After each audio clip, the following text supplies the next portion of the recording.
அனைவருக்கும் வணக்கம். Welcome to முப்படை ட்ரைனிங் அகாடமி. திங்கட்கிழமை நடைபெற்ற பள்ளி பாடநூல் கணித வினாக்களுக்கு விரிவான விடைகளை இக்காணொலியில் காண இருக்கிறோம். முதல் கேள்வி, மெய்யெண்களின் எவை சரியான கூட்டுன்னு கேட்டிருக்காங்க. மெய்யெண்கள் சொல்லும் போது இயல் எண்கள், முழு எண்கள், முழுக்கள், விகிதமுறு எண்கள், விகிதமுறா எண்கள் தொகுப்பை தான் என்ன பண்றோம், மெய்யெண்கள் சொல்லுவோம். அப்போ இங்க இருக்க கண்டைன் சொல்லுவாங்க, இதை உள்ளடக்கம் சொல்லுவாங்க. இப்போ இயல் எண்களுக்குள்ள எண் இயல்பா எண்ணக்கூடிய எண்கள் அது 1 2 3 அப்படி போயிட்டு இருக்கும். அது கூட என்ன பண்றாங்க, முழு எண்ணாகிய 0 ஆட் பண்றாங்க, டபிள்யூன்னு சொல்றாங்க, ஹோல் நம்பர். இதனோட என்ன பண்றாங்க, முழுக்கள் சொல்லும் போது இது ஜெட்னு சொல்றாங்க. அப்படிலாம் இண்டிஜர்ஸ் ஐன்னு கூட சொல்லுவாங்க. இதனால் அது நெகட்டிவ் நம்பர்ஸ், பாசிட்டிவ் நம்பர்ஸ் இங்கே 1 2 3 வந்துடுச்சு. அப்போ இது கூட 0வும் இருக்கு. இப்போ நெகட்டிவ் நம்பர்ஸ் -1 -2 இப்படி போயிட்டே இருக்கும். இது இப்போ இதனோட என்ன பண்றாங்க, விகிதமுறு எண்கள் அப்படின்னு சொல்லும் போது p/qன்னு சொல்லுவாங்க. இது p/q ஃபார்ம்ல வரக்கூடிய 1/2 2/3 இந்த ஃபார்ம்ல வரக்கூடிய நம்பர்ஸ் எல்லாமே இதுல இருக்கும். கரெக்டுங்களா? இப்போ விடை சொல்லும் போது சிங்கிற விடை சரியான விடை. அடுத்த கேள்வி, 2 6 18 என்ற பெருக்கு தொடரில் விகிதம் கேட்டிருக்காங்க. இப்போ பெருக்கு தொடரோட விகிதம் சொல்லும் போது ரெண்டாம் உறுப்பு பை முதல் உறுப்பு. கரெக்டுங்களா? t2/t1. அப்போ ரெண்டாவது உறுப்பு 6 பை முதல் உறுப்பு 2. கரெக்டுங்களா? ரெண்டுமே பொதுவாக வகுப்படும். ரெண்டாவதுல வகுப்புனா 1 முறை வரும். இது 2 3 6 பார்த்தீங்கன்னாக்கா 3 முறை வரும். அப்போ விடைங்கிறது சரியான விடை பி ஆப்ஷன் 3. அடுத்த கேள்வி, 1 2 3 10 வரை முதல் 10 இயல் எண்களின் கூடுதல் சொல்லும் போது 55 கொடுத்துருக்காங்க.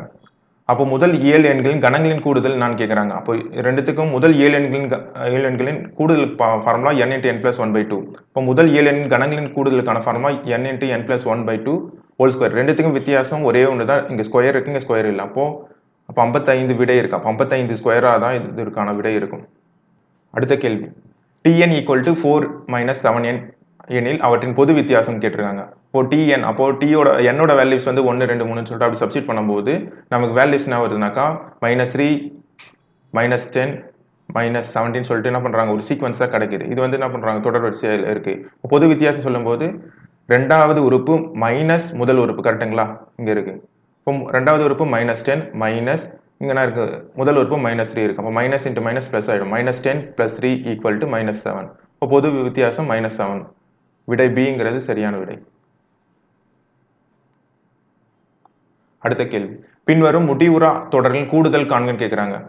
அப்போ இந்த தொடர் வரிசையில் இதோட கூடுதல் கேட்குறாங்க. அப்போ முடிவுறா என்ன இருக்கும்போது இன்ஃபினிட்டிவா இருக்குங்களா? கரெக்டுங்களா? அப்போ முதல் உறுப்புன்னு சொல்லும் போது ஏ ஃபர்ஸ்ட் இருக்கக்கூடிய உறுப்பு. அப்போ பொது விகிதம் சொல்லும் போது ரெண்டாவது உறுப்பு பை முதல் உறுப்பு. அப்போ 3/9 அது ரெண்டுமே பொதுவாக 3ல கேன்சல் பண்ணாக்கா இது 3 முறை இருக்கும். 3ல் 3 ஒரு முறை இருக்கும். அப்போ 1/3. இது நான் லெஸ் தென் 1க்குள்ளே இருக்கு. அப்போ s∞ = a/1 - r. இந்த ஃபார்முலா சப்ஸ்டிட் பண்றோம். ஏவோட வேல்யூ 9 இருக்கு, பை 1 - r 1/3. கரெக்டுங்களா? இப்போ இந்த 1/3 இது என்ன பண்ணுவோம், எல்சிஎம் எடுக்கும்போது என்ன ஆகும், 3 - 1/3. கரெக்டுங்களா? அப்போ 9/2/3. அப்போ இந்த 3ங்கிறது ரெசிப்ரோக்கலா மாறும்போது 9 × 3/2. கரெக்டுங்களா? அப்போ 9 3s are 27/2. அப்போ விடைங்கிறது பி ஆப்ஷன் 27/2ங்கிறது சரியான விடை. அடுத்த கேள்வி பாருங்க, ஒரு முடிவுறா பெருக்கு தொடரின் முதல் உறுப்பு 8 மற்றும் முடிவுறா உறுப்புகள் வரை கூடுதல் 32/3 எனில் அதன் பொது விகிதம் காண்க. இப்போ முதல் உறுப்பு ஏன் கொடுத்திருக்காங்க, அதோட முடிவுறா உறுப்புகளின் கூடுதல் 32/3 கொடுத்திருக்காங்க. எனில் பொது விகிதமா கேட்குறாங்க. கரெக்டுங்களா? அப்போ s∞ முடிவுறா எங்களோட கூடுதலுக்கான ஃபார்முலா a/1 - r. அப்போ 32/3ங்கிறது ஆல்ரெடி கேள்வியிலே கொடுக்கப்பட்டிருக்காங்க. கரெக்டுங்களா? அப்போ முதல் உறுப்புங்கிறது 8/1 - r 32/3. கரெக்டுங்களா? இது கிராஸ் மல்டிபிள் பண்ணும்போது நான் ஆகுங்க, ஆப்போசிட்ல கிராஸ் மல்டிபிள் பண்றோம். அப்போ 3 8s are 24.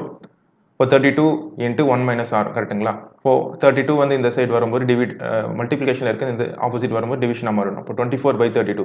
இப்போ ரெண்டுமே பொதுவா என்ன பண்ணலாம், 4 டைம்ஸ் கேன்சல் பண்ணும்போது 6/8 கிடைக்குது. கரெக்டுங்களா? அப்போ 1 - r. இப்போ r மட்டும் வேணுனாக்கா இந்த 1 ஆப்போசிட் சைடு போகும்போது மைனஸ் ஆயிடுங்களா? கரெக்டுங்களா? அப்போ 3/4 - 1.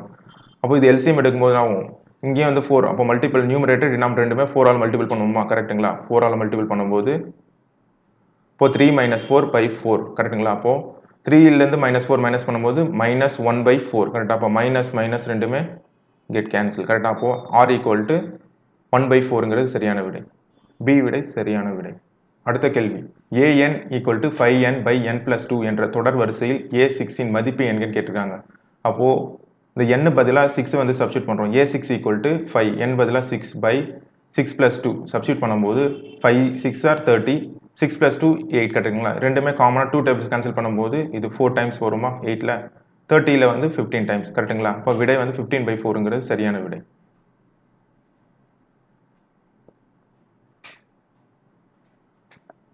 அடுத்த கேள்வி 10 power x by 10 power minus 3 equal to 10 power 9 எனில் எக்ஸ் ஆனதுன்னு கேட்டிருக்காங்க. அப்போ என்ன பண்ணுறோம், இந்த 10 பவர் மைனஸ் 3ங்கிறது டிவிஷனில் இருக்கிறது ஆப்போசிட் செட் போகும்போது மல்டிப்ளிகேஷன் ஆகிடுமா. அப்போ 10 பவர் 9 இன்ட்டு 10 பவர் மைனஸ் 3. இந்த ஃபார்முலா எப்படின்னாக்கா இந்த அடுக்கு விதின்னு சொல்லுவாங்க. a power m into a power n, அதாவது ரெண்டு பேஸுமே சேமாக இருக்குது. மல்டிப்ளிகேஷன் இருக்கும்போது பேஸ் வந்து சேமாக எழுதிட்டு மேலே இருக்க பவர்ஸ் வந்து m பிளஸ் n எழுதிக்கலாம். ஆனால் என்ன இருக்குங்க 9 இருக்குது மைனஸ் 3. அப்போ ரெண்டுத்தையுமே ஆட் பண்ணும்போது 9 மைனஸ் 3 ஈக்குவல் டு 10 பவர் 6. அப்போ 10 power x equal to 10 power 6. அப்போ பேஸ் ரெண்டுமே சேமாக இருக்குது. அப்போ மேலே இருக்கக்கூடிய பவர்ஸ் ரெண்டுமே ஈக்குவல் பண்ணலாம். அப்போ x ஈக்குவல் டு 6 கரெக்டுங்களா. அடுத்த கேள்வி 3, 12, 48 என்ற பெருக்கு தொடரில் முதல் 6 உறுப்புகளின் கூடுதல் கேட்டிருக்காங்க. பெருக்கு தொடர் உறுப்புகளின் கூடுதலுக்கான formula a into 1 minus r power n by 1 minus r கரெக்டுங்களா. இதில் முதல் உறுப்புங்கிறது ஃபர்ஸ்ட் இருக்கக்கூடிய டேர்ம் வந்து a வந்து 3ன்னு இருக்குது.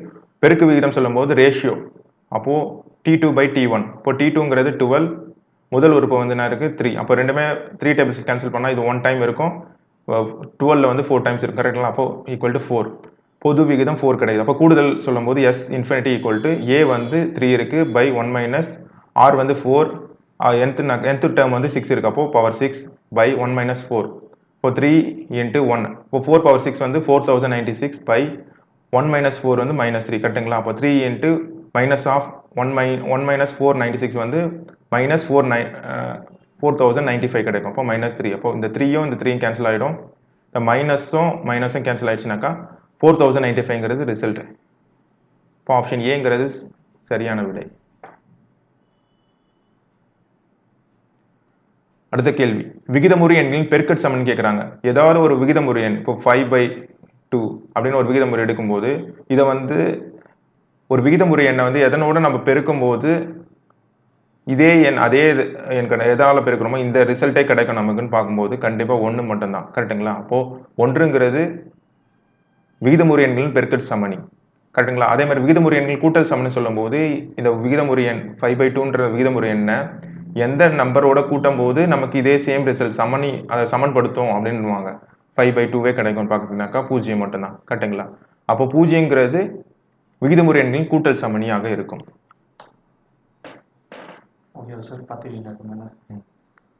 அடுத்த கேள்வி a power k, a power k plus 1, a power k plus 5 இதில் k belongs to n எனில் இவற்றின் மீ போ வா கேட்குறாங்க. ஃபர்ஸ்ட் பார்க்கும்போது a power k plus 1, a power k plus 5 இங்கே இருக்கக்கூடிய எல்லாமே எழுதிருக்கும். இல்லை காமனாக இருக்கக்கூடிய நம்பர் அப்புறமா லெட்டர்ஸ் ரெண்டுமே தான் வந்து மீ பொது வகுத்தியாக இருக்கும் கண்டிங்களா. அப்போது எல்லாத்துலேயுமே 3த்துலேயுமே காமனாக இருக்கிறது என்ன இருக்குது, கண்டிப்பாக a பவர் k மட்டும் தான் காமனாக இருக்குது கரெக்டுங்களா. அப்போது 3லும் உள்ள பொதுவான எண் மற்றும் எண்ணூறுன்னு சொல்லும்போது a பவர் k மட்டும் தான் இருக்குது. அப்போது a பவர் kங்கிறது சரியான ரிசல்ட்.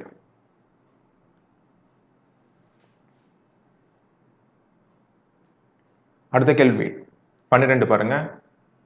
8, 9 மற்றும் 12 ஆகிய எண்களால் வகுப்படும் மிகப்பெரிய 4 இலக்க எண். இப்போ கேள்வியிலே சொல்லும்போது இங்கே மிகப்பெரியங்கிற ஒரு இன்ட்டு தானாக்கா நமக்கு இந்த விடை கண்டுபிடிக்கிறதுக்கான மிகப்பெரிய ஒரு கீவேர்டாக இருக்குது. மிகப்பெரியன்னு சொல்லும்போது இது வந்து மீசியமாக கண்டறியணும். எல்சிஎம் நம்ம ஃபைன் பண்ணுறோம்.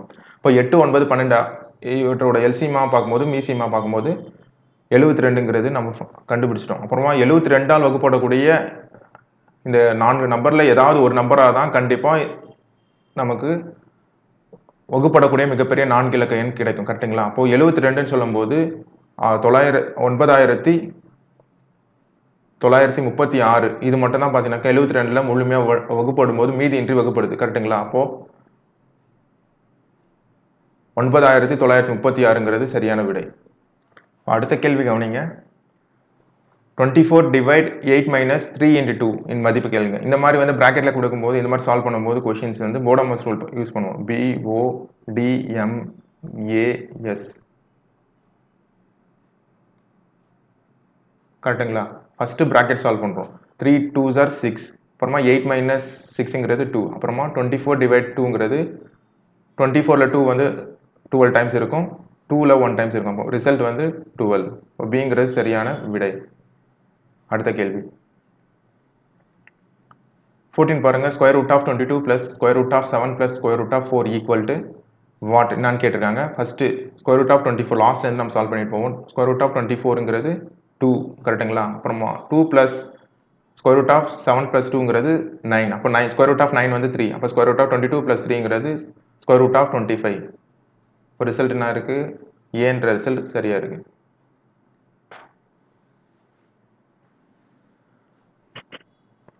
அடுத்த கேள்வி பாருங்க. 250 லிட்டர் 12% என்பது 150 லிட்டர் டேஷுக்கு சமம் கேட்டிருக்காங்க. அப்போ 250ல் 12% 12/100ன்னு எழுதுவோம். ஈக்குவல் டு 150ல் எக்ஸ் எத்தனை சதவீதம் கேட்குறாங்க. அப்போ எக்ஸ் பை 100 கரெக்டுங்களா. ரெண்டுத்துலையுமே காமனாக இருக்கக்கூடியது 100 கெட் கேன்சல் ஆகிடும். அப்படியே ஆப்போசிட்டில் இங்கே இருக்க 0வும் இந்த இருக்க 0வும் கேன்சல் ஆகிடும் இருக்குங்களா. அப்போது 12 × 25 இங்கே இருக்க 15 இந்த சைட் போகும்போது எக்ஸ் ஆகும். அப்போது வந்து எக்ஸோட வேல்யூ கரெக்டுங்களா. அப்போது 15 வந்து 5ல் 3 டைம்ஸ் இருக்குங்களா. 25ல் 5 வந்து 5 டைம்ஸ் கரெக்டுங்களா. இப்போ 3 வந்து 1 டைம் இருக்கும், 12 வந்து 4 டைம்ஸ் இருக்கும். 4 5s are 20. அப்போ ரிசல்ட் வந்து 20ங்கிறது சரியான விடை. இப்போ சி ஆப்ஷன் கரெக்டாக இருக்கு. அடுத்த கேள்வி 1 மணி நேரத்தில் 2 நிமிடங்கள் என்பது எத்தனை சதவீதம் ஆகும். அப்போது 2 நிமிடங்கள் சொல்லும்போது 1 மணி நேரத்தில் x சதவீதம் கரெக்டுங்களா. இப்போ 1 மணி நேரம் சொல்லும்போது 60 நிமிடங்கள். அப்போ x% சொல்லும்போது எவ்வளோத்துக்கு நம்ம பர்சன்டேஜ் கண்டுபிடிக்கணும் 2க்கு. அப்போ 2/60 × 100 கரெக்டுங்களா. இப்போ ரெண்டுத்துலையுமே என்ன பண்ணோம் 2 × 100 200/60. அப்போது ஒரு 0க்கு ஒரு 0 கேன்சல் ஆகிடும். இப்போ 20/6 வந்து அப்போ காமனாக 2 டேபிள்ஸ் கேன்சல் பண்ணாக்கா இது 6ங்கிறது 3 டைம்ஸ் இருக்கும், 20ங்கிறது 10 டைம்ஸ். இப்போ 10/3ங்கிறது 10ல் 3 வந்து 3 டைம்ஸ் இருக்கும், ரிமைனிங் 1 இருக்குது பை இந்த இருக்கக்கூடிய டினாமினேட்டர் அப்படியே இருக்கும் கரெக்டுங்களா. அப்போ 3 1/3%ங்கிறது எக்ஸ் கரெக்டுங்களா. அப்போது 1 மணி நேரத்தில் 2 நிமிடங்கள் என்பது 3 1/3%. சிங்கிற விடை சரியான விடை. அடுத்த கேள்வி 0.5252 என்பது டேஷ் சதவீதமாகும். இந்த மாதிரி ஒரு எண்ணுக்கு கொடுத்துட்டு அதோட சதவீதம் கண்டுபிடிக்கும் போது என்ன பண்ணணும்னாக்கா அதை வந்து 100ல் வந்து மல்டிபிள் பண்ணணும், 100ல் பெருக்கும் கரெக்டாக. ஒரு எண் கொடுத்து சதம் கேட்டால் 100ஆல் பெருக்க வேண்டும். அப்போ 0.5252 வந்து என்ன பண்ணுறோம் 100ல் மல்டிபிள் பண்ணும்போது என்ன பண்ணுறோம் இங்கே என்ன பண்ணுறோம் 100ல் 1 2 இருக்கா. அப்போது 1 2 அப்போ தள்ளி இங்கே பாயிண்ட் வச்சுட்டாக்கா 52.52% சரியான விடை கரெக்டுங்களா. அப்போ பி ஆப்ஷன் சரியா இருக்கு. அடுத்த கேள்வி பாருங்க. ஒரு பழ வியாபாரி ரூபாய் 200க்கு பழங்களை விற்பதன் மூலம் ரூபாய் 40 லாபமாக பெறுகிறார் எனில் அவரின் லாப சதவீதம் எவ்வளவுன்னு கேட்டிருக்காங்க கரெக்டுங்களா. அப்போ 200 ரூபாய்க்கு விற்கிறது மூலமா 40% லாபம். அப்போ அடக்க விலைங்கிறது 160 ரூபாய் கரெக்டுங்களா. அடக்க விலை 160 கரெக்டுங்களா. இப்போ லாபம் வந்து 40 ரூபாய். ஏன்னா 200க்கு விற்கும் போது 40. அப்போ 200ல் 40 கழிக்கும் போது லாபம் வந்து 40 ரூபாய் கரெக்டுங்களா. 40% சொல்லும்போது 100ஆல் பெருக்கிறோம் கரெக்டுங்களா. ரெண்டுத்துலையும் காமனாக என்ன பண்ணலாம் 0 கெட் 0 கேன்சல் ஆகிடும். அப்போ 16ங்கிறது 4ல் வந்து 4 டைம்ஸ் இருக்கும், 4 வந்து 1 டைம்ஸ் கரெக்டுங்களா. இப்போது 4 வந்து 100ல் 25 டைம்ஸ் கரெக்டுங்களா. அப்போ 25%ங்கிறது சரியான விடை. இப்போ ஆப்ஷன் சிங்கிறது சரியான விடை. சரி, அடுத்த கேள்வி பாருங்க. 16% தள்ளுபடியில் வாங்கிய ஒரு தொப்பியின் விலை ரூபாய் 210 எனில் அதன் குறித்த விலை என்னன்னு கேட்டிருக்காங்க. இப்போ குறித்த விலை கண்டுபிடிக்கணும் என்ன பண்ணுவோம் நம்ம ஃபர்ஸ்ட் என்ன பண்ணுறோம் அது வித்த விலை 210 ரூபாய் கரெக்டாக. அது அடக்க விலையிலேருந்து எவ்வளோ சதவீதம் தள்ளுபடி 16. அப்போ 86ங்கிறது டினாமினேட்டில் வரும் இன்ட்டு 100 கரெக்டுங்களா. இப்போ 84 பார்க்கும்போது இது ரெண்டுத்தையும் கேன்சல் பண்ணுறோம். இது என்ன பண்ணுறோம் 7 டேபிள்ஸ் கேன்சல் பண்ணால் 1 2 கரெக்டாக. இது கேன்சல் பண்ணால் 30. இப்போ 30 வந்து என்ன பண்ணலாம் இதில் 4 டைம்ஸ் இருக்கும், இதில் 10 டைம்ஸ்ங்களா கரெக்டுங்களா. இப்போ இது சொல்லும்போது 4 வந்து 1 டைம்ஸ் இருக்கும், 100ல் வந்து 25 டைம்ஸ். அப்போ 25 × 10 250 கரெக்டுங்களா. இதுதான் விடை. இப்போ சரியான விடை 250.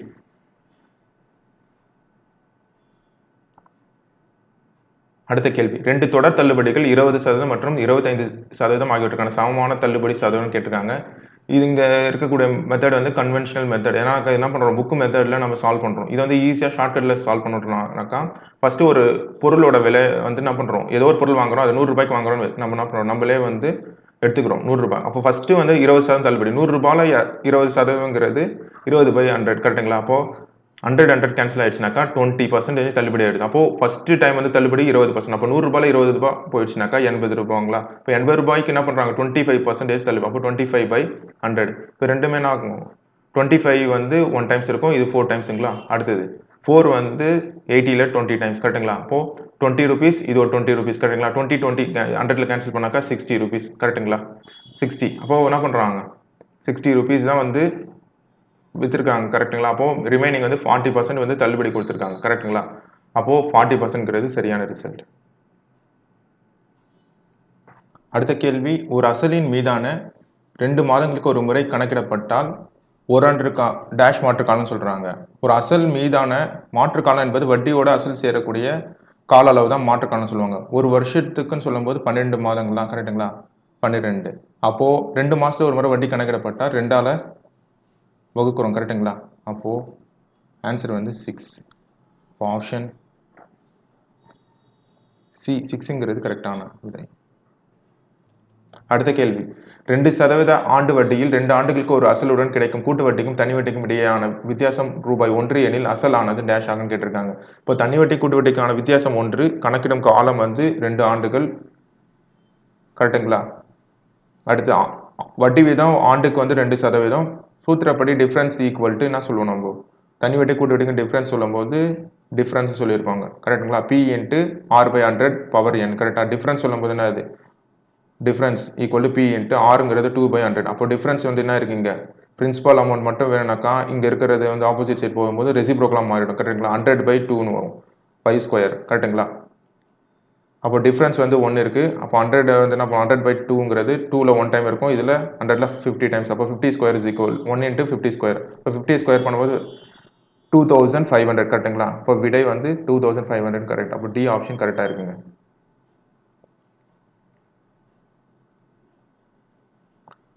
அடுத்த கேள்வி, ரூபாய் 1க்கும் ரூபாய் 20 பைசாக்கும் உள்ள விகிதம் கேட்டிருக்காங்க. ரூபாய் 1ங்கிறது 20 பைசா. அப்போ ரெண்டுத்துலையுமே ஸ்மால் யூனிட். அப்போ மிகச்சிறிய அலகு வந்து பைசா கரெக்டுங்களா? அப்போ ரூபாய் வந்து பைசாவை கன்வெர்ட் பண்ணுவோம். இப்போ 1 ரூபாய் = 100 பைசா. இப்போ 20 பைசாங்கிறது அப்படியே இருக்கும் கரெக்டா? இப்போ ரெண்டுத்துலையும் என்ன பண்ணலாம்? 20ல காமன் எடுத்தாக்கா 100 வந்து 20ல 5 டைம்ஸ் இருக்கும். 20 வந்து 1 டைம்ஸ். அப்போ 5:1ங்கிறது சரியான விடை. அடுத்த கேள்வி, 7:5 ஆனது x:25க்கு விகித சமம் எனில் x இன் மதிப்பு. அப்போ என்ன பண்ணுறோம்? ரெண்டுத்தையும் சமப்படுத்துறோம் விகித சமம் சொல்லும்போது. இப்போ முதல் உறுப்பும் கடை உறுப்பு ரெண்டுத்தையும் பெருக்கிறோம் கரெக்டுங்களா? அப்போ இடையில இருக்கக்கூடிய 2 ஈர் உறுப்புகளை பெருக்கிறோம் கரெக்டுங்களா? அப்போ 5 × 25 அடுத்தது 5 × x. அப்போ 5x = 7 × 25. இப்போ x மட்டும் வேணும்னா 5 வந்து இங்க மல்டிபிள் இருக்குது, இந்த சைடு வரும்போது டிவிஷனாக வரும். இப்போ 5 வந்து 1 டைம் இருக்கும். 25ல 5 டைம்ஸ் கரெக்டுங்களா? 7 5 35. அப்போ x ஓட வேல்யூ 35. சிங்கிறது சரியான விடை. அடுத்த கேள்வி, ஒரு நபர் 15 நிமிடங்களில் 2 கிலோமீட்டர் நடக்கிறார் எனில் 45 நிமிடங்களில் அவர் டேஷ் நடப்பார்னு கேட்டிருக்காங்க. இப்போ 15 நிமிஷத்துல வந்து அவர் 2 கிலோமீட்டர் நடக்கிறாரு. அப்போ 45. அப்போ இங்க என்ன பண்றோம்? நேர அளவு அதிகரிக்குது கரெக்டுங்களா? அப்போ இந்த கிலோமீட்டர் கண்டிப்பா அதிகரிச்சிருக்கும். அப்போ நேர்மாறல். நேர்மாறலுக்கும் எதிர்மாறலுக்கும் ஒரே வித்தியாசம், இங்க எக்ஸுக்கு ஃபைண்ட் பண்றோம்ல, இந்த எக்ஸுக்கு ஆப்போசிட்ல எதிர்மாறல்னாவே ஆப்போசிட் கரெக்டுங்களா? அப்போ எதிரில் இருக்கிறது டினாமினேட்டரா வரும் கரெக்டுங்களா? ஆனால் நேர்மாறலை பொறுத்த வரைக்கும் இது நேர்மாறல் சொல்லும்போது இந்த ஆப்போசிட்ல வர்றதுக்கு ஆப்போசிட்ல இருக்குது கரெக்டாக? இதுக்கு நேர்மாறல் நேராக இருக்கும். அப்போது இதுதான் அப்போது இங்கே இருக்கிறதுக்கு ஆப்போசிட்ல இங்கே ஒரு டைரெக்டாக ஒரு நேர். இப்போ 15ங்கிறது டினாமினேட்டரில் வரும், 45 × 2ங்கிறது நியூமரேட்டரில் இருக்கும் கரெக்டுங்களா? அப்போ 15 வந்து 1 டைம் இருக்கும், 45ல் வந்து 3 டைம்ஸ். அப்போ 3 2s are 6 கிலோமீட்டர்ஸ். அப்போ 6 கிலோமீட்டர் சிங்கிறது சரியான விடை.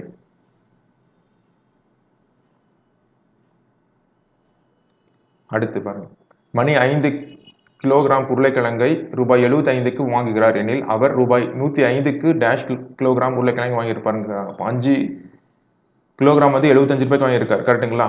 அப்போ 105 ரூபாய்க்கு எவ்வளோக்கு வாங்கியிருப்பார்? கண்டிப்பா எடை வந்து அதிகரிச்சிருக்குமா? அப்போ இது அதிகரிக்கும் போது எக்ஸ் அதிகரிக்கும் போது கண்டிப்பா உருளைக்கிழங்கோட எடை அதிகம் போது விலையும் அதிகரிச்சிருக்கு. அப்போ நேர்மாறல் கரெக்டுங்களா? அப்போ நேர்மாறல் சொல்லும்போது எக்ஸுக்கு எப்பவுமே என்ன பண்றோம்? ஆப்போசிட்ல வராது, அதுக்கு என்ன பண்றாங்க? இப்படி நேரா வராது, நேரா வரக்கூடியதான் விடை வரும் கரெக்டுங்களா?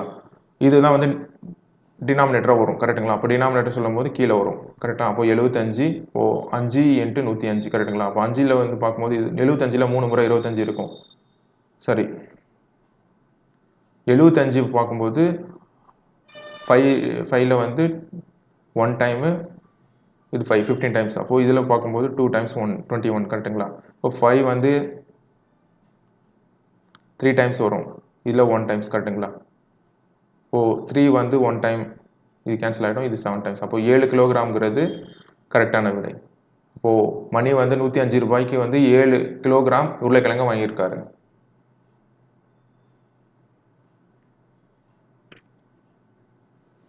அடுத்த கேள்வி பாருங்க. 4 தட்டச்சர்கள் ஒரு வேலையை வந்து என்ன பண்றாங்க, 12 நாட்கள் எடுத்துக்கொள்கிறார். மேலும் 2 தட்டச்சர்கள் கூடுதலாக சேர்த்தால் அதே வேலையை டேஷ் நாட்கள் செய்து முடிப்பார்கள் கேட்டுறாங்க. அப்போ தட்டச்சரோட எண்ணிக்கை 4, முடிக்கும் நாட்கள் வந்து 12.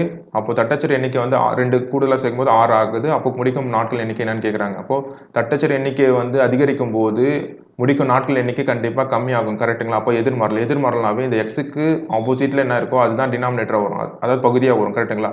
அப்போது 4 × 12/6. அப்போது 6ல் பார்க்கும்போது 1 டைம் இருக்கும், 12ல் 2 டைம்ஸ் 6 இருக்கும் கரெக்டுங்களா? 4 2s are 8. அப்போது 8 நாட்களில் அவங்க செஞ்சு முடிச்சிருப்பாங்க. ஆப்ஷன் பி 8 நாட்கள்ங்கிறது சரியான விடை. அடுத்த கேள்வி. ஒரு சோப்பு தொழிற்சாலையானது நாளொன்றுக்கு 15 மணி நேரம் வேலை செய்து 6 நாட்களில் 9600 சோப்புகளை தயாரிக்கிறது. நாளொன்றுக்கு கூடுதலாக 3 மணி நேரம் வேலை செய்து 14400 சோப்புகளை தயாரிக்க அதற்கு எத்தனை நாட்கள் ஆகும் கேட்குறாங்க. தேவையான நாட்களை வந்து என்ன பண்ணுறோம், இங்கே எக்ஸ்ன்னு எடுத்திருக்காங்க ஃபர்ஸ்ட்டு கரெக்டுங்களா? அடுத்தது சோப்புகள் எண்ணிக்கை 9600 வந்து 15 மணி நேரம் வேலை செய்து 6 நாட்களில் முடிக்கிறாங்க. அப்போ 14400 சோப்புகளை வந்து 18 மணி நேரம் வேலை செய்து எத்தனை நாட்கள் முடிப்பாங்க, இதுதான் நமக்கு கேள்வியாக இருக்குது கரெக்டுங்களா? இதுதான் கேள்வியாக இருக்கும். இப்போ அதிக எண்ணிக்கையில் சோப்பு தயாரிக்க அதிக நாட்கள் தேவையான நேர் விகிதமாக இருக்குது. இப்போ நேர் விகிதம் சொல்லும்போது என்ன பண்ணுவோம், எப்பவுமே ஆப்போசிட் சைடில் மேலே இருக்கிறது தான் நம்ம டினாமினேட்டர் எடுப்போம் கரெக்டுங்களா? அப்போது இதுவும் 2 வேரியபிள் மட்டும் நம்ம கன்சிடர் பண்ணும்போது 6 × இங்கே பண்ணுறோம், இது 14400 மேலே இருக்குது, இதுக்கு ஆப்போசிட்டில் 9600 × 15/18. இது ரெண்டும் வந்து என்ன பண்ணுறோம், அது அப்படியே எடுத்துக்கிறோம். அப்போது ரெண்டு சிம்பிளிஃபை பண்ணும்போது என்ன ஆகுனாக்கா எல்லாமே கேன்சல் ஆகிட்டு 15/2 நாட்கள் ஆகும். இப்போ 2 0க்கு 2 0 கேன்சல் ஆகிடும் கரெக்டுங்களா? இப்போ 96ன்னு சொல்லும்போது இதில் வந்து என்ன பண்ணுறோம், 6 டேபிள்ஸ் கேன்சல் பண்ணாக்கா 1 டைம் 6 டைம்ஸ் கரெக்டுங்களா? இது 6 கேன்சல் ஆகிடும். அடுத்து 16ல் வந்து கேன்சல் பண்ணும்போது 16 கேன்சல் பண்ணும்போது 1 டைம் வரும், இது 9 டைம் வருமா கரெக்டுங்களா? அடுத்தது இதில் வந்து 2 டைம்ஸ் வரும், இதுவும் கேன்சல் ஆகிடும் 9ல் கரெக்டுங்களா? அப்போது 15/2 நாட்கள் தேவை. அப்போது இது எக்ஸ் ஈக்குவல் டு 15 கூட என்ன பண்ணலாம், அப்ராக்சிமேட்டாக 7.5 டேஸ் வரும் கரெக்டுங்களா? இப்போ எக்ஸோட வேல்யூ சி ஆப்ஷன் 7.5 டேஸ் வந்து கரெக்டான விடை. அடுத்த கேள்வி கவனிங்க. 210 ஆண்கள் நாளொன்றுக்கு 12 மணி நேரம் வேலை செய்து ஒரு வேலையை 18 நாட்கள் முடிப்பார்கள். அதே வேலையை நாளொன்றுக்கு 14 மணி நேரம் வேலை செய்து 20 நாட்கள் முடிக்க எத்தனை ஆண்கள் தேவைன்னு கேட்டிருக்காங்க. இப்போ வேலையை முடிக்க தேவைப்படும் ஆண்கள் வந்து எக்ஸ்ன்னு சொல்கிறாங்க. நேரம் 12 மணி நேரம் வேலை செய்து 18 நாட்களில் 210 ஆண்கள் வந்து ஒரு வேலையை முடிக்கிறாங்க கரெக்டுங்களா? அப்போ 14 மணி நேரம் வேலை செஞ்சு 20 நாட்களில் எத்தனை ஆட்கள் முடிப்பான்னு கேட்குறாங்க.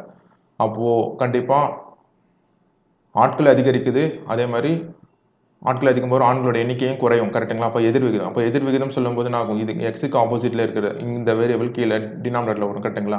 அப்போ 210 × 12/14 அதே தான். அப்போ 18/10. இப்போ இருக்கிறத அப்படியே நம்ம என்ன பண்ணுறோம், இங்கே இருக்கிறத அப்படியே என்ன பண்ணுறோம், மல்டிபிள் பண்ணுறோம். மல்டிபிள் பண்ணாக்கா நமக்கு ரிசல்ட் கிடைக்குது. அப்போது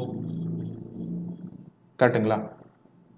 அப்போ இதில் எதெல்லாம் கேன்சல் பண்ண முடியும்னு பார்க்குறோம். ஒரு 0க்கு ஒரு 0 கேன்சல் ஆகிடுங்களா கரெக்டுங்களா? அடுத்து 2 வந்து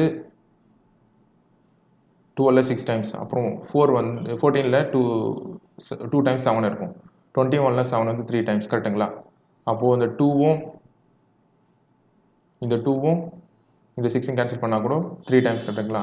இப்போ 3 3s are 9. அப்போ 9 × 18 வந்து சொல்லும்போது 8 9s are 72க்கு 2 7 கரெக்டுங்களா? 9 1 9, அப்போ 162. அப்போ 162 டேஸ், இப்போ 162 ஆண்கள் தேவைப்படுறாங்க கரெக்டுங்களா? அப்போ 162 மீல்ஸ் வந்து ஒர்க் பண்ண தேவைப்படுறாங்க. அப்போது பிங்கிற விடை சரியாக இருக்கு. அடுத்த கேள்வி கவனிங்க.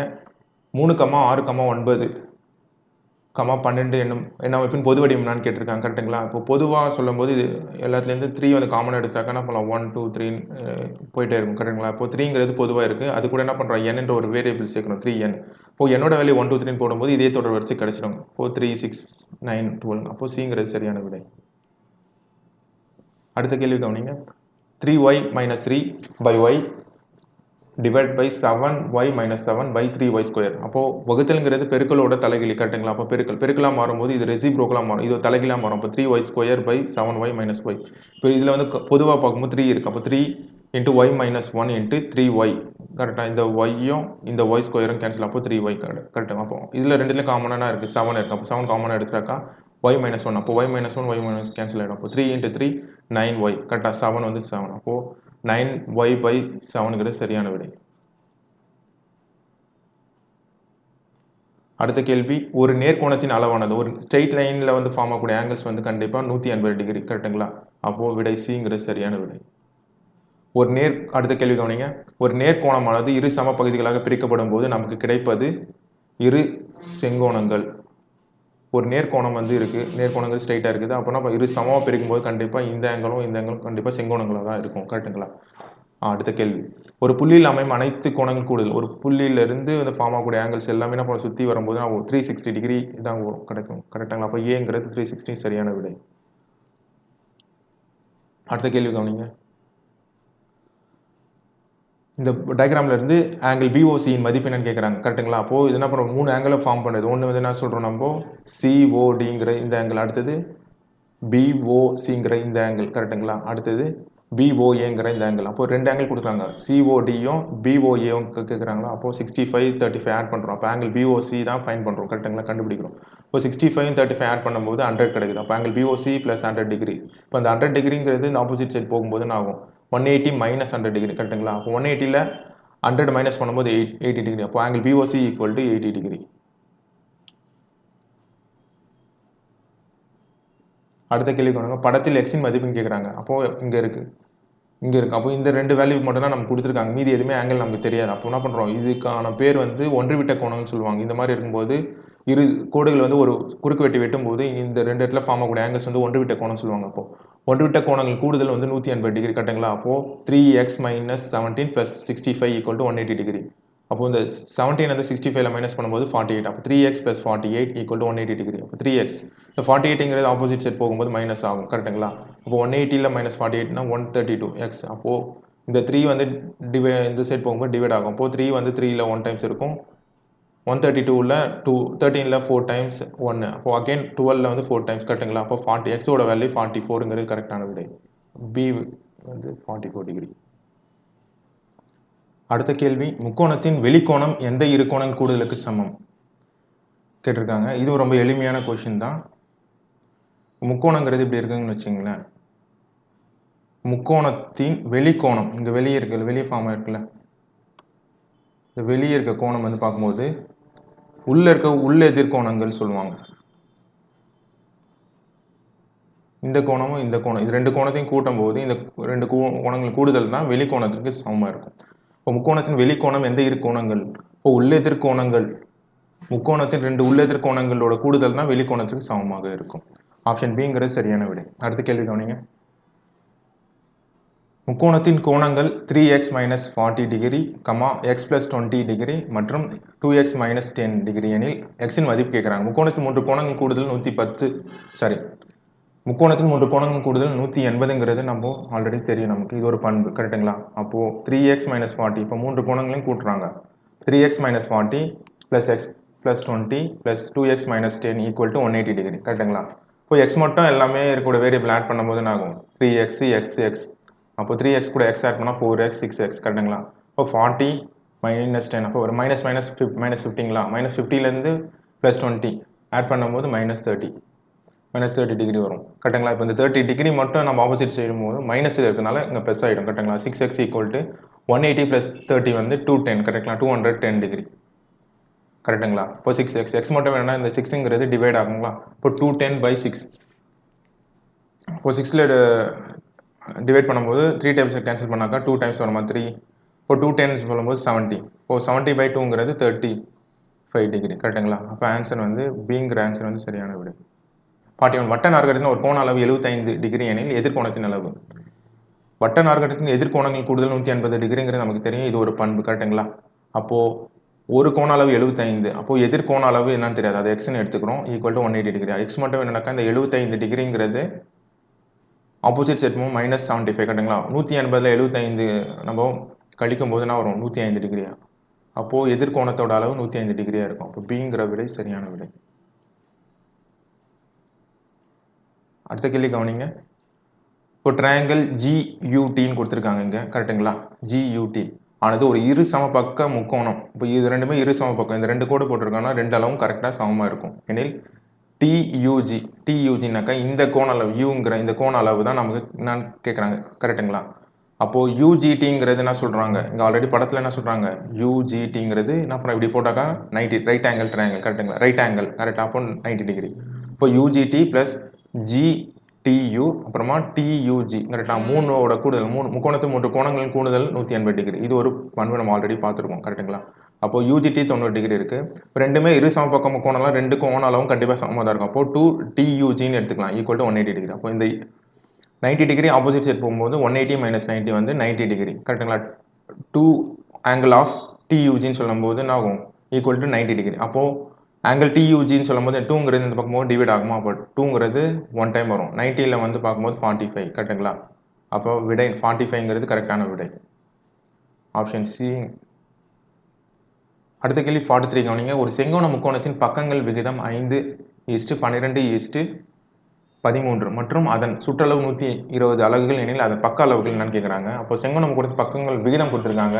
இப்போ அது பக்கங்கள் முறையேன்னு சொல்லும்போது என்ன சொல்லணும், நம்ம 5 அது கூட ஒரு வேரியபிள் சேர்க்கணும், ஏன்னு சொல்லணும். அப்போ 5A 12A 13Aன்னு சொல்லியிருப்போம், கரெக்டுங்களா? இப்போ இது சுற்றளவு சொல்லும்போது எல்லாத்தையுமே ஆட் பண்ணும்போது எவ்வளோ சொல்லியிருக்காங்க, 120 அலகுகள், கரெக்டாக? இங்கே 120 வரணும், 120 அலகுகள், கரெக்டுங்களா? இப்போ இது எல்லாத்தையுமே ஆட் பண்ணும்போது நமக்கு 30A கிடச்சிருக்குங்க, கரெக்டுங்களா?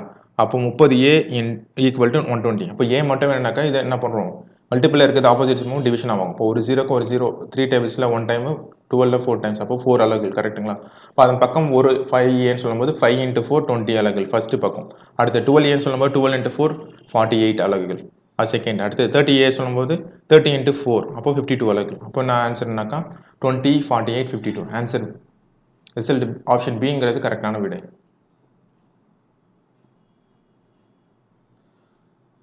அடுத்த கேள்வி, ஒரு சதுர பலகையில் உள்ள சதுரங்கள் எண்ணிக்கை. ஒரு சதுர பலகைன்னு சொல்லும்போது அதுனா இப்போ 8 நிரல்கள் 8 நிறைகள் இருக்கும், கரெக்டுங்களா? ஒவ்வொரு நிறைகள் எல்லாமே சதுரம் போல இருக்கும், கரெக்டுங்களா? அப்போது என்ன பண்ணுவோம், 1 ஸ்கொயர் 2 ஸ்கொயர்னு சொல்லிட்டு என்ன பண்ணுவோம், 8 வரிசை இருக்குது, அதே மாதிரி 8 வரிசை, கரெக்டுங்களா? அப்போது 7 எண்கள் வர்க்கங்கள் கூடுதல். அப்போ முதல் 8 7 எண்கள் வர்க்கங்கள் கூடுதல்கான ஃபார்முலா. அப்போ n × n + 1 2n + 1/6. அப்போ என்னங்கிறது இங்கே 8, கரெக்டுங்களா? கடைசியாக இருக்க உறுப்பு n 8. இப்போ 8 × n + 1னாக்கா 8 + 1 9. அப்போது 2nனாக்கா 8 × 2 8 × 2 16 + 1 17/6. அப்போ 6ல் வந்து இது 3 டேபிள்ஸ் கேன்சல் பண்ணாக்கா 2 டைம்ஸு, இது 9 வந்து 3 டேபிள், கரெக்டுங்களா? அகெயின் 2வில் கேன்சல் பண்ணாக்கா 4 டைம்ஸு, இங்கே 1 டைம்ஸ். இப்போ 4 12 × 17, கரெக்டுங்களா? இப்போ 12 17 மல்டிபிள் பண்ணும்போது 204ங்கிறது ஆன்சர் கரெக்ட். அப்போ சிங்கிற விடை கரெக்டாக இருக்குங்க. அடுத்த கேள்வி கவனிங்க. cos 90 minus θ. அப்போது இங்கே பார்க்கும்போது இது என்ன சொல்கிறாங்கனாக்கா ட்ரிக்னாமெட்ரியில் கேட்டிருக்காங்க. ட்ரிக்னாமெட்ரியில் வந்து கார்ட்டீசியன் கோஆர்டினேட்டில் பார்க்கும்போது இது 0 90 டிகிரி, இது 180 டிகிரி, 270 டிகிரி, 360. இப்போ 90 மைனஸ் θங்கிறது இந்த குவாட்ரண்ட்டில் வரும், கரெக்டுங்களா? இந்த குவாட்ரண்ட்டில் இருந்து ஆல் இப்போ எல்லாமே பாசிட்டிவாக இருக்கும்னாக்கா சேஞ்ச் ஆகிருக்கும், கரெக்டுங்களா? இப்போ sin 90 மைனஸ் θனா sin θவாக சேஞ்ச் ஆகிருக்கும். All silver. அதே மாதிரி இங்கே என்ன பண்ணுறோம், சைனும் அதுக்கு ஆப்போசிட்டில் என்ன இருக்குது, கொசைன். இரண்டு மட்டும் பாசிட்டிவ் இருக்கும், மீதி எல்லாமே நெகட்டிவாக வரும். ஆல் சில்வர் சொல்லுவாங்க இதை. அது டி. இங்கே டேனு காட் மட்டும் பாசிட்டிவாக இருக்கும், மீதி எல்லாமே நெகட்டிவாக இருக்கும், ஆல் சில்வர். கப்ஸ்ன்னு சொல்லும்போது காசும் அதுக்கு ஆப்போசிட்டில் சீக்கன், ரெண்டு மட்டும் தான் பாசிட்டிவாக இருக்கும், மீதி கப்ஸ், கரெக்டுங்களா? அடுத்த கேள்வி 46 கவனிங்க. sin θ = tan θ. இந்த ரேஷியோவில் கேட்டிருக்காங்க. அப்போ sin θவும் tan θவும் எப்போ நமக்கு ஈக்குவலாக இருக்கும்னாக்கா 0 டிகிரியில் மட்டும்தான் ஈக்குவலாக இருக்கும் இந்த ரேஷியோவில். அப்போ ஆப்ஷன் ஏங்கிறது கரெக்டான விடை. அடுத்து மேட்ரிக்ஸில் கொஸ்டின் கேட்டிருக்காங்க. 47 கவனிங்க. 2 1 x 1. இப்போ 2 × 2 மேட்ரிக்ஸ் கொடுத்துருக்காங்க, ஈக்குவல் டு 2 × 2 1 1 2ன்னு சொல்லிட்டு இதுவும் 2 × அப்போ 2வில் மல்டிபிள் பண்ணுறோம். அப்போ இங்கே எக்ஸுங்கிறது இங்கே இருக்குங்க, இங்கே இருக்குது, இதுக்கு ஆப்போசிட்டில் இங்கே 1 இருக்குது. ஆனால் 2ஆல் மல்டிபிள் பண்ணும்போது இங்கே 2 ஆகுமா, கரெக்டாக? அப்போ எக்ஸோட வேல்யூ 2. இப்போ ரிசல்ட் வந்து பி ஆப்ஷன் கரெக்டாக இருக்குங்க. அடுத்த கேள்வி கவனிங்க. 49 கவனிங்க. A equal to 2, set of 2, 3, 4. B equal to set of 5, 6 எனில் A இன்டர்செக்ஷன் B. இன்டர்செக்ஷன்னாவே மீனிங் என்னன்னாக்கா ரெண்டுத்துலேயும் காமனாக இருக்கக்கூடிய எலமெண்ட் கரெக்டாக ரெண்டுத்துலையுமே காமனான எலமெண்ட் எதுவுமே இல்லை. அப்போ இதனால் நல் செட் வெற்றுக்கானு சொல்லுவாங்க. அப்போ ஆப்ஷன் டிங்கிறது சரியான விடை. அடுத்த கேள்வி 50 கவனிங்க. 40 டிகிரி நிரப்பு கோணம் எவ்வளோன்னு கேட்குறாங்க. அப்போ நிரப்பு கோணம் சொல்லும்போது இரு கோணங்களின் கூடுதல் வந்து 90 டிகிரி இருக்கும். அப்போ ஒரு கோணம் வந்து நமக்கு 40 டிகிரி. அப்போது இன்னொரு கோணங்கிறது தெரியாது. அதுதான் என்ன பண்ணுறோம், இது தெரியாத கோணத்துக்கான நிரப்பு கோணம் சொல்லும்போது X is equal to 90 degree minus 40 degree கரெக்டுங்களா. அப்போ எக்ஸோட வேல்யூ வந்து 50 டிகிரி. அப்போது ஆப்ஷன் பிங்கிறது சரியான விடை. ஓகேங்க, தேங்க்யூங்க, நன்றி.